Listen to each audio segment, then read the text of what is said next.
Welcome. It's episode 125 about How About the Huskies. As always, I'm your host, Connor, joined by Matt and Andrew, and a very special guest for the second time this season, Jay Bilas. Jay, how you doing this morning? I'm doing great. I can't believe you guys have done this 125 times. That's Uh, quite a it has been commitment. it has been 3 seasons, so it's not all this year. That would be impressive. But yeah, been going strong. Huskies, this is our third year doing it. They've won two titles so far, so this third year's make or break. But today we are going to be doing our annual Big East tournament preview. But before we get into that, I want to kind of just talk about UConn season with the regular season closing this past weekend with that 81-50 win over Seton Hall. So Andrew, you want to kick us off? I know we're going to really just talk about UConn a little bit, then drop into the Big East preview. Yeah, some college basketball fans have said that this season for the Huskies was a complete wash. They were out on us after the first Memphis game, and they were out, especially after that tournament out there in Maui. But other fans are saying, 22-9, that's a fine season that any, you know, I don't want to say casual, but really any college basketball fan should be happy about. So we just want to know, in the eyes of a completely non-biased analyst, how do you assess this season for the Huskies as a whole? I think it's been a very good year, but when you start comparing it to the last two, it's not going to measure up to the last two. But it's almost like you have to counsel people. Like certain people need sort of athletic counseling that show me a program that wins and is at its peak every year. It never happens. And I think my perspective is you have to enjoy each year as a fan for what it is. You're watching guys, play their hearts out, for the name on the front. And you had 2 years that hardly any fan ever gets in any sport, anytime, anywhere. And you're delusional if you believe that's the norm. That's not the norm, and that needs to be celebrated as something like Haley's Comet or Halley's Comet, however they want to pronounce it now. I don't understand that, and it's similar. Like I don't know whether you guys will think this is funny or not, but usually around this time of year when you go into tournament play and there's a big game, a fan thinks there's a big game, some of them will come up to me and say, how should I feel? Should I be nervous about this game? I'm like, well, you can feel however you want. Like, you can be nervous, you can be drunk, you can be half asleep, you can do whatever you want, because how you feel has no outcome, has no bearing on the outcome. Only the players and coaches have and the officials have a bearing on the outcome. So you're along for the ride. It's a great ride.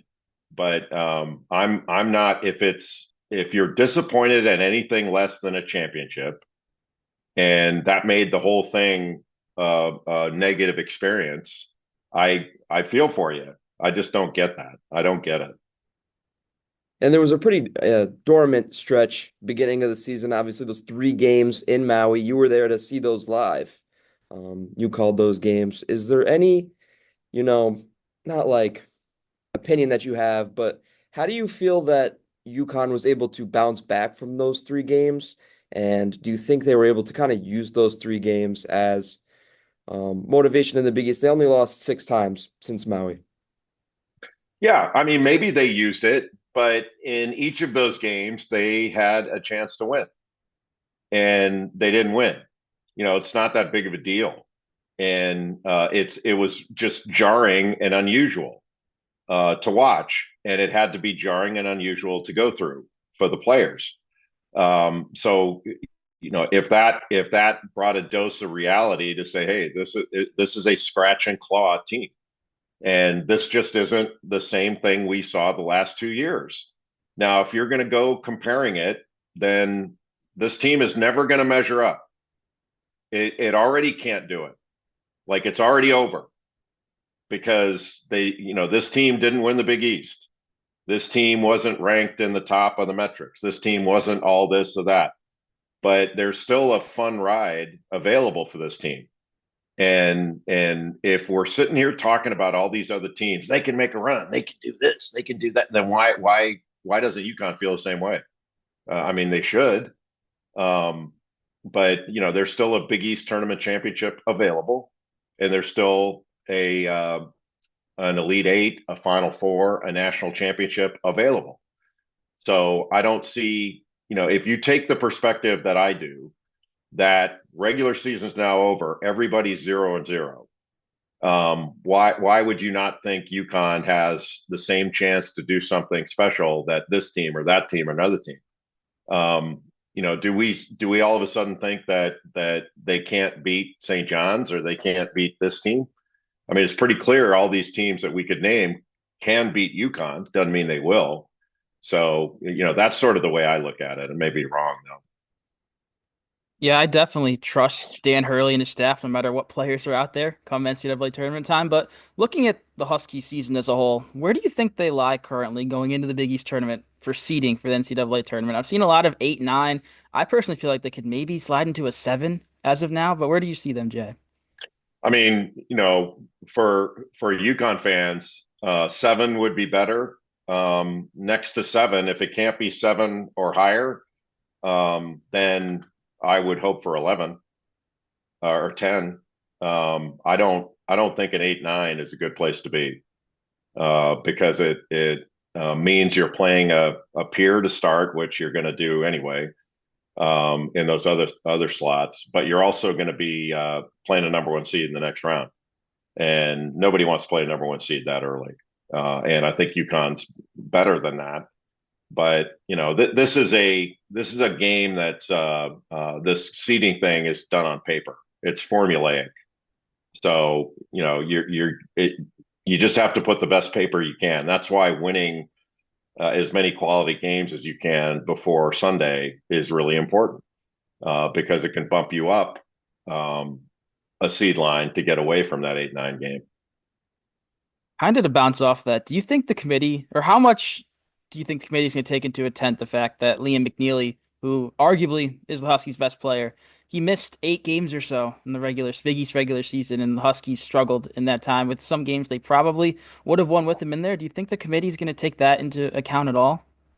It'll be mentioned, I'm sure, and so that'll cover everybody. But my sense is the record is going to be what it is. Like you can look at a number of different records and say, well, wait a minute, this team didn't have this guy. Because if, in my opinion, if you do that, then you have to devalue the win of the other team. And they don't like to do that because that's necessary. Like if you have a win that another team is touting when a great player was out or something, you have to take some credit away from that win. And they don't do that. That I'm pretty confident in. But the one thing about the committee, like every committee is going to make mistakes.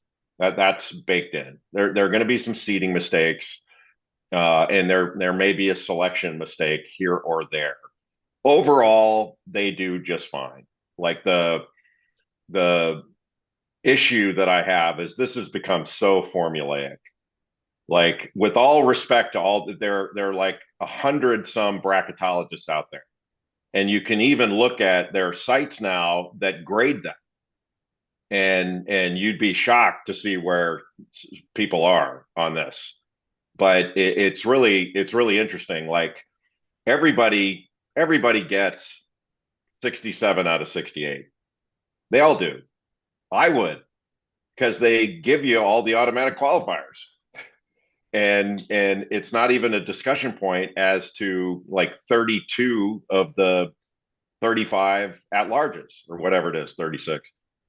So you're really only having to deal with 3 or 4 teams as to whether they get in or not. It's really not very difficult, but because it's so formulaic, and it has to be now because everybody involved complains about, well, how are we going to know what we need to do, that kind of thing. When it's pretty simple. Like people ask, what does my team need to do to make this tournament? Well, win games. Like win the games in front of you. It's not that hard to figure out. Just win. Can we lose this game? Well, yeah, but I wouldn't do that if I were you. Like try to win. And in terms of the season as a whole, right, you're looking at this team. There were some times, honestly, in this season where making the tournament was kind of an if, I feel like, and I don't think it should have been. But if you're the committee, What exactly are you looking at that the Huskies have going for them in terms of being a higher seed, staying out of that 8-9 game? Well, I mean, all the committee isn't looking at keeping them out of a certain game. I know that's not what you meant, but all they're really looking at is how many quality games did you play and how many quality games did you win. And do I think that certain committee members have the basketball acumen to be able to say, all right, these teams on paper look the same, but this team is better? I think there are some, not everybody. And so the dynamic of the committee room is really interesting. Like they sit and talk about certain teams, and then certain people have to leave while they discuss it because they may have a conference affiliation or something like that, maybe an AD in that league or an AD for a particular team. I don't think you should have to leave the room ever. Like to me, if you have a conflict, you shouldn't be on the committee. That doesn't make it. If we think a conflict is an issue, you shouldn't be on it. It's really not that difficult. I think people can manage those things, but they talk about it and then they vote, and they vote via computer right in front of them. And the vote that they have, nobody else knows how they voted. They just get the tabulation. So the truth is, you can vote however you want, and they do have certain criteria they're supposed to go by. But like now, the last 10 games is not a criteria. It used to be. It used to be one of those things that is listed as a guideline for how they look at things. But I think you'd be foolish for not looking at how a team is playing at the end. If you got a team that's got if two teams, UConn, and you pick another one, I don't even know who you would put, but pick another one and say, okay, they've won about the same amount of quad one games. Their resumes are similar, but UConn's won 7 out of 8, and this one's lost 7 out of 8. I mean, if you don't take that into consideration and look at that, I think that would be negligent. But each individual member can vote however they want, and there's really nothing that can get away from that. And I honestly don't have a problem with that. Go ahead, vote how you want. If you're on the committee, do what you want. It's like complaining about a Hall of Fame vote. Derek Jeter gets into the Hall of Fame and one person doesn't vote for him. So what? Like, he got in the Hall of Fame. Like, now we're worried about, should there be a different wing on the Hall of Fame? Or, it's an insult if he's not unanimous, because Ty Cobb wasn't unanimous or Babe Ruth wasn't, whatever the baseball literati think. Who cares? Same thing with this. I don't worry about individual members. Vote and let's go. And this team all year has had a lot of key pieces. This is going to sort of be our last question going into the Big East tournament. Obviously, Connor mentioned McNeely, those 8 games. Those were tough 8 games. Alex Caravan had some slow stretches this year getting hot. Terrace Reed has been on and off. Who do you believe on this team is the biggest X factor going into not just the Big East tournament, but also the national tournament? And who do you think is going to make the biggest difference for this team going forward? Caravan, he's the key ingredient because he's been there before. He's the leader in my view. And I think there's a lot to be said for how he goes, the team goes, but it's a team that doesn't have the same margin for error that it's had in the past 2 years. So I think maybe the more accurate answer to that is everybody has to be at their best to accomplish what they say they want to accomplish. And, to me, like the resume that they have and the roller coaster ride they've been on is a factor in determining what their seed should be, body of work. I get that. But that doesn't matter as to how they're playing now. So Maui doesn't matter anymore. It doesn't matter. None of this stuff matters. It only matters how they're playing now. And do you think anybody's going to care about Maui? Like when UConn won the Kemba Walker year, was that 2011? They lost 9 league games. They were, if I remember right, they were 9-9 in the league, but they didn't lose a non-conference game the whole year, including the NCAA tournament. They were magnificent at the end. And that's the whole point of this. You play the season to build toward the end. And how they're playing now is really the only thing that matters. And they're very, very capable. I don't think there are teams out there that they cannot beat. Now, if it were a 7 game series, would I favor UConn against Auburn or Duke? I would not. But it's not a 7 game series, and they're good enough to beat anybody out there. So, in lieu of going through the entire Big East tournament brackets, that could take all day. And I know we all don't have all day here. I'll just ask some questions really round by round. And Matt and Andrew, you guys can chime in with some quick thoughts as well after this. But my first question, do you think for the Big East tournament, do you think there's any team that's playing on that Wednesday? It's Villanova, Butler, Providence, Georgetown, DePaul, Seton Hall. Which of those teams do you think has a chance to win at least one game and maybe advance to semifinals in the Big East tournament? Do you think any of those teams have it in them? Villanova does. Everybody can win in these games. Like when you get on a neutral floor, especially early on, the crowds are not quite as into it as they will be a little bit later on. And there's not the same buzz that you get in tournament play like it used to be in the old days when I played. There were 8 teams in these leagues, so everybody played on day one, and it was an electric atmosphere for every game, and people were coming in and out. Every fan base was there. It was really cool. The first day of the ACC tournament when I played, the tickets were like the Masters. They were the toughest ticket in the Southeast. It was the ACC tournament and the Masters. But Villanova's I think better than their record. And some of the game, their problem, if you want to call it a problem, is they've lost to teams that you would argue they shouldn't have lost to. But in the big games, they play well, and so I think Villanova is the team I would pick out of that list.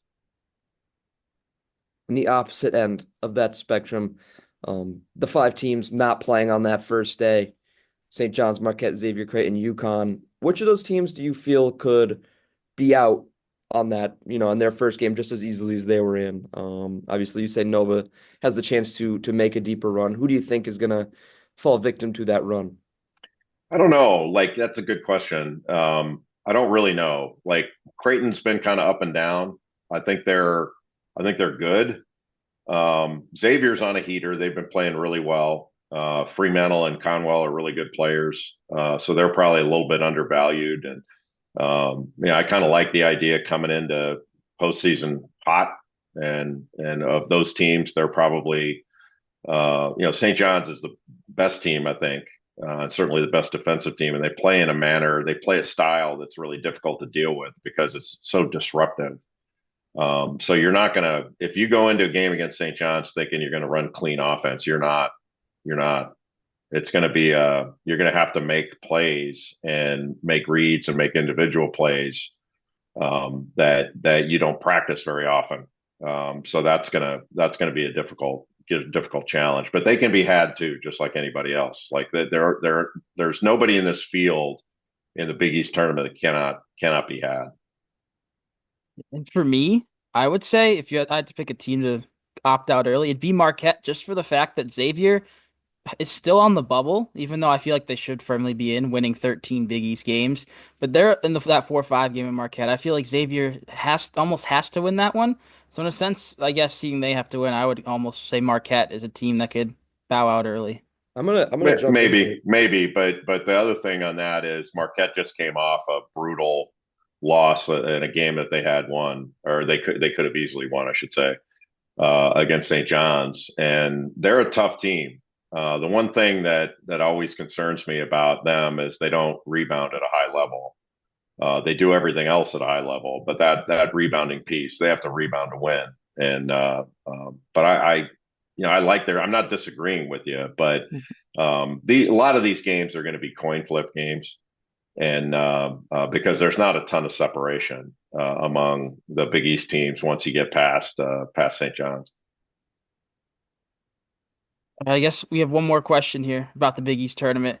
Speaking of St. John's, do you think they're going to be the team that's cutting down the nets on Saturday, or do you think there's another team that can beat them essentially on their home floor at Madison Square Garden?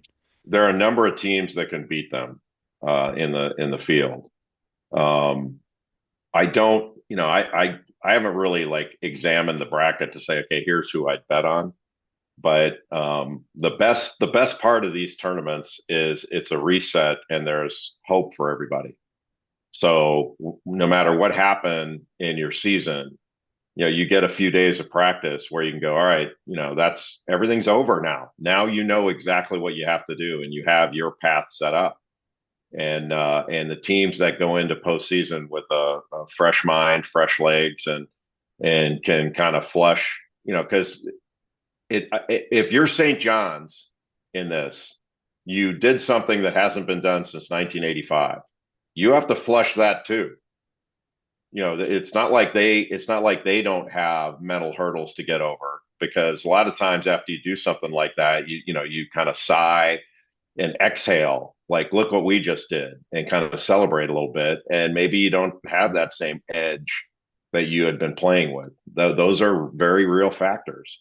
And so everybody's got their mindset that they have to get into in order to win on these neutral courts.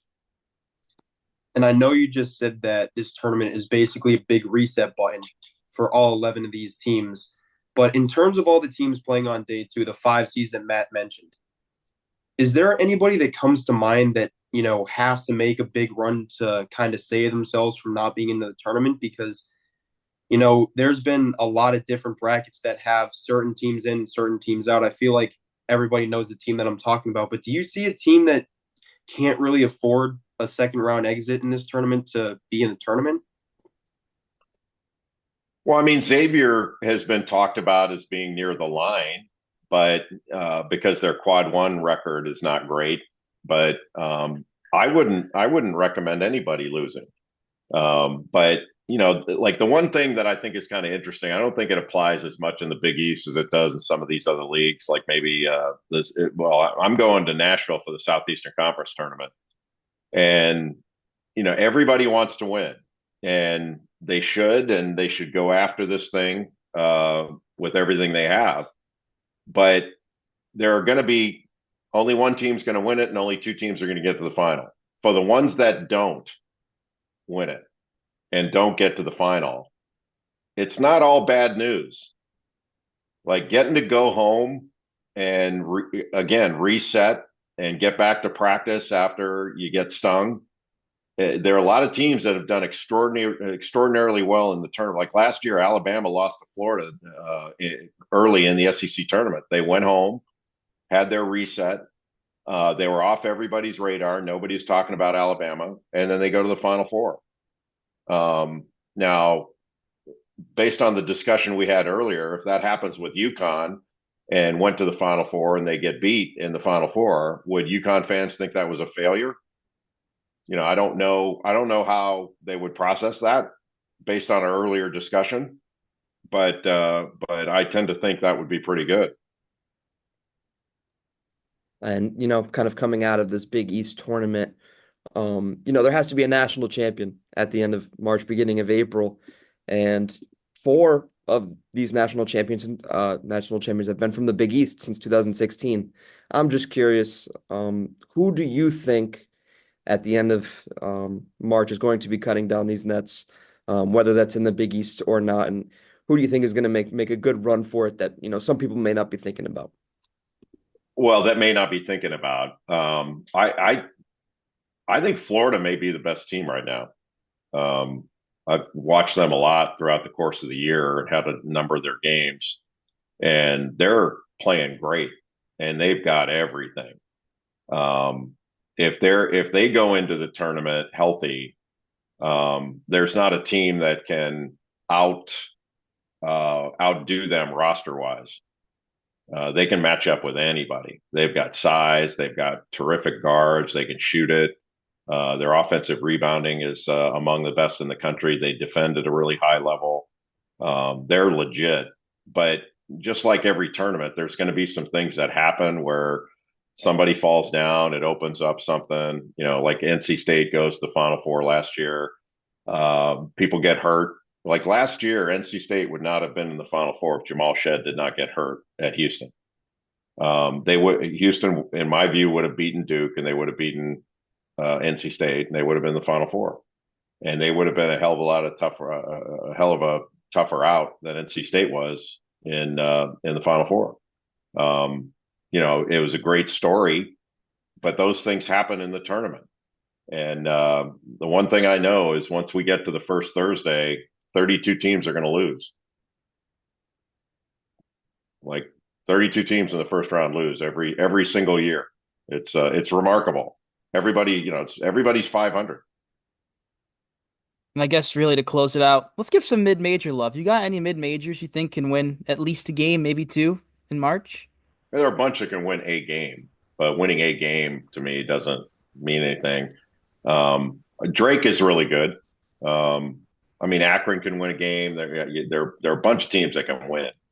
But the one team that I think, like Gonzaga, has done it for so many years, and they're very good again. They're not as powerful as some of their best teams, but the team that I think is going to be really difficult to deal with is St. Mary's. Because they play a slower tempo, their games are going to be closer. So that means that they're a little more vulnerable to getting beat than some other teams, but they're legit. They're really, really good. And they're going to make it. They're physical. They rebound. They defend, and they can really slow down faster tempo teams. And they're older. Like they got a chance. Like I could see them being a second weekend team. All right, Matt and Andrew, if you guys got nothing else, I think that'll do it here for episode 125. Jay, appreciate you hopping on for a few minutes here to talk some March hoops. It's the best time of the year. I know you're very busy, but good luck out in the SEC tournament.